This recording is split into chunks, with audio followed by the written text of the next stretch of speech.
So, CNBC just posted an article saying that 44% of Americans would go into debt if a $1,000 emergency came up. And I read that and I thought to myself, this is absolutely unacceptable. And this has to change. Hearing this from CNBC isn't totally surprising either because financial education isn't really emphasized in the school system. So many people grow up not knowing how to properly manage their money. On top of that, many parents don't teach their children about finances because they themselves don't really understand it. And if that's not bad enough, talking about money somehow became a taboo topic. So that has to change today. So let's talk about how you can manage your money like the 1%. So hopefully, you won't be in a position where $1,000 causes you to go into debt because when it comes to this, there's a very easy step-by-step blueprint that wealthy people know about that you can follow as well, even if you're not in the 1% yet. Because if you do this consistently long-term, hopefully, you will eventually be in the 1%. So how do the 1% manage their money well? Okay, you ready? Will they all hit the like button? No, but seriously, they all understand the flow of money and how to allocate their funds. And it all starts with this. Step 1 is having a budget by tracking your expenses and reducing unnecessary spending. And this is a big one. If you just do this one thing and you skip the rest of the video, trust me when I say this, you're going to be ahead of 99% of other people out there because almost no one does this. And if you're at a point right now where you're watching this and struggling with money and you're not already doing this, you absolutely need to consider this step almost like your financial check engine light. Tracking your spending is going to tell you what's wrong and then how you're able to fix it. Most people out there just completely ignore this financial check engine light and they have no idea how much they spend or what they spend it on. All they know is that they have X amount of money in their bank account and that's how much they can afford. And then when that account gets low, they start cutting back until the next paycheck. And then when their account goes up, they start spending again. Doing that is not how wealthy people manage their money. So I recommend first starting off by tracking all of your income and expenses over the next 60 days. I personally use empower.com. You can also use your own Excel spreadsheet if you want. It doesn't matter to me. Whatever you want to use is totally fine,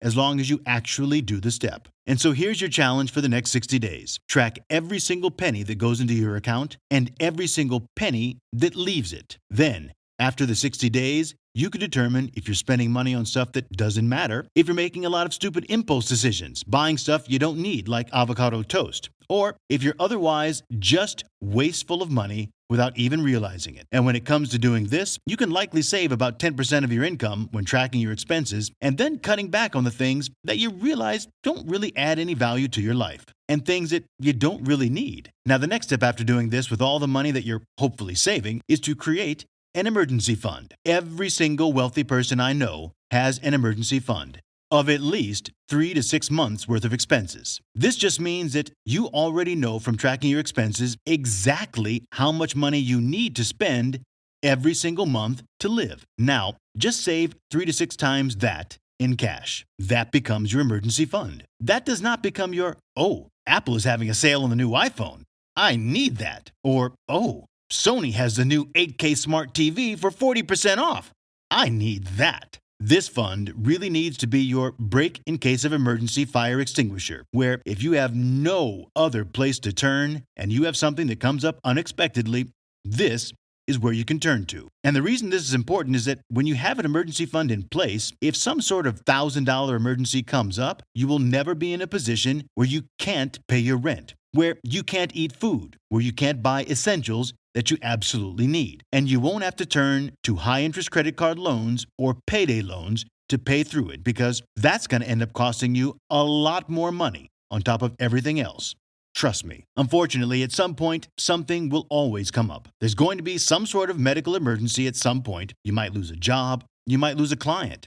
Business might decline out of nowhere. There are so many unexpected things that can happen that inevitably, at some point, it will happen to all of us. And yes, I totally understand that this might seem like a very daunting task, and this could take you a very long time to get to, but when you do this, this is your peace of mind. This is your fortress. If anything ends up going wrong, you're covered, and you don't need to stress about it. Psychological aspects of having this emergency fund are absolutely priceless, and to me, this is a requirement if you want to manage your money like the 1%. And when it comes to me personally, I always have a 6 months emergency fund saved up in cash, assuming something catastrophic happens, and I stop making all my money tomorrow. At least I have 6 months worth of expenses saved up in cash at all times. So next, after you've built up that emergency fund, take advantage of any employer-sponsored retirement plan matching. That's a lot to say.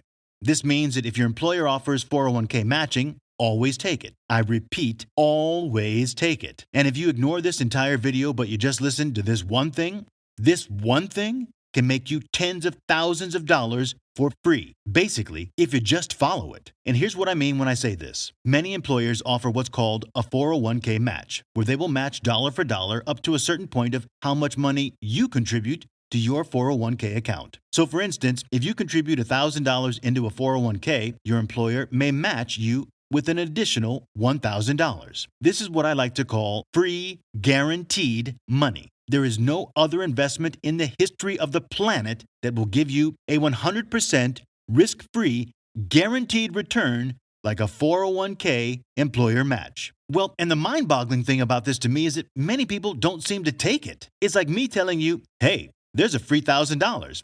And they're just like, nah, I'm cool. I really don't want $1,000. I'm good, bro. Man, I don't get it. It's just, I think it's a lack of financial education, unfortunately, that they just don't know what they're passing up. But we're going to change that with this video. So just promise me here, always take the money. Just do it for me. Take the money. Don't wait. Ask your employer tomorrow or even today if you're watching this at work. If they offer an employer match on a 401k, if they do, find out how much they offer and then just contribute the maximum you need to get the most employer match possible. And by the way, I just want to mention, if you're self-employed, you can do what's called a SEP 401k, where you can do the employer match yourself. And this is a great way to reduce your taxable income. So if you're confused about that, just Google SEP 401k. Unfortunately, it's too long to explain in this video. But if you Google it, all the information is going to come right up. So now the next step after collecting your free money and hitting the like button is to pay off all high interest rate debt. This means that if you have any outstanding debt above, let's say, 5% interest rate, that is bad debt that's not making you money. Begin paying it off as soon as you have your emergency fund and have gotten your free employer match. And when it comes to paying off debt, there are 2 strategies to go about this. The first strategy is called the avalanche method, and this is mathematically the method that is going to leave you with the most money left over possible back in your pocket.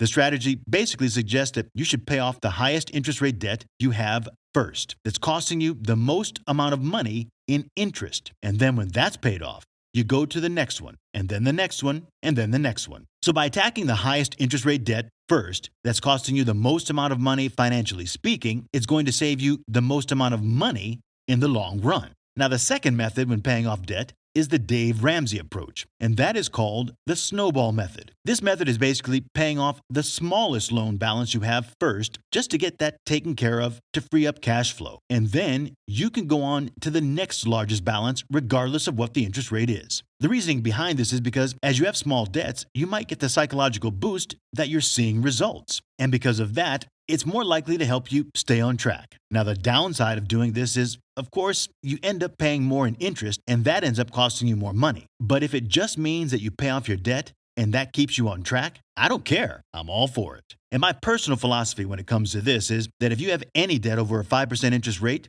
pay it off. And any debt that's under a 5% interest rate, especially if it's good debt, like a mortgage or a business loan that's making you more money, don't pay it off early. Just make the minimum payments and then invest the difference. But again, this is just me. I do have a separate video on this called something like Debt Snowball versus Debt Avalanche, so I'll put a link in the description down below. Now, the next step that I recommend after you've gotten rid of that nasty bad debt is to begin using whatever money you have left over and investing it back in yourself so you can begin making more money. For instance, this could be buying books, investing in a new skill, learning a new business, or investing back into your business. I really believe that self-education at this stage is vital, and there's a reason that I suggest this one now before anything else. The reality is that if you're at a point right now where you've already done as much as you can, you're already saving as much as you can, you're already doing everything else, and you just don't have enough money left over, then there's no way around it. You've got to start making more money. I see way too many comments out there from people who say they're already doing everything they can. They've already cut back as much as they can. They're trying to save as much money as they can, but they just can't do it because they're making $3,000 a month. And when they ask me for advice on how they can save more, my answer is really, you're doing an amazing job. It's not so much about what you're doing right now, it's just that you need to start making more money. You can only save so much before you hit the wall, where you just can't get past it until you increase your income. This means that you might have to look into switching jobs or changing businesses, starting a side hustle, or doing something else to increase your income. And thankfully, now that you have your emergency fund and you've paid off that high interest rate debt, it gives you a little bit more flexibility to take some more risk to begin trying to make some more money, whatever it might be. This is the point where you can increase your income so you get to the point where you can manage that extra money like the 1% do. But now, assuming that you've done all of that and you have a little bit of extra money to throw around, my next recommendation is to contribute some of that to a Roth IRA. This is an account that allows you to invest after-tax money, and everything that money makes within a Roth IRA is going to be completely tax-free by the time you're 59 and a half. This means that you can potentially get decades of growth and compound interest that are working in your favor, and you will not have to pay any taxes on it. When it comes to growing your wealth, having this available to use is absolutely priceless. And because I just made a video about this recently, I'm just going to put a link to that video in the description. It goes over everything you need to know about a Roth IRA, so don't spend too much time on that here. Then, and only after you've completed every single step in this video, should you start investing in taxable accounts or making any other investments with your money. This is after you've tracked your expenses, after you've created the emergency fund, after you've contributed to the 401k matched by your employer, after you've paid off all high interest rate debt, after you've invested in yourself, and after you've put some money into a Roth IRA. I think I covered all of that. This is so confusing. Anyway, assuming I covered all of that, everything else now goes in this step. So this step could be that you open a brokerage account and start trading stocks, or maybe you invest some of the money in real estate, or maybe you spend some of the money creating your own business. This step now is really about creating passive income and increasing your income even further so that you have more money to save and more money to funnel back here. And this all might sound like a very daunting task to do all of this, especially if you're starting right now in debt without much money to begin with. Just focus instead on one step at a time. And it's totally fine if each one of these steps takes you months to work on. That's normal. This is not something that's meant to be done in like a week or a month. This could take someone years to get to the point where they've done all of these steps and are now at the end step of really increasing their income and investing in real estate and taxable accounts and all of that other good stuff to increase their net worth. But I've got to say, from everything that I've seen, every wealthy person follows these steps and then focuses on this last step here to increase their income, increase their net worth, and continue making more money. By tracking their expenses, they can cut down on anything they don't need to spend money on. By having that emergency fund, they have a safety net in case they fail. By taking advantage of retirement accounts, they can get a guaranteed risk-free return. By getting rid of all high-interest rate debt, they have more money left over at the end of the day to reinvest. And then, by investing more money back into themselves and their business, they end up making more money, which completely repeats this entire cycle. Once you begin to get into that upward spiral, everything gets easier. The hardest part about doing all of this and managing your money like the 1% is just starting. And it all starts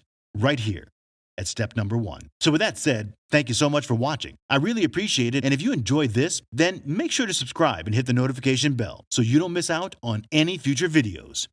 Cheers.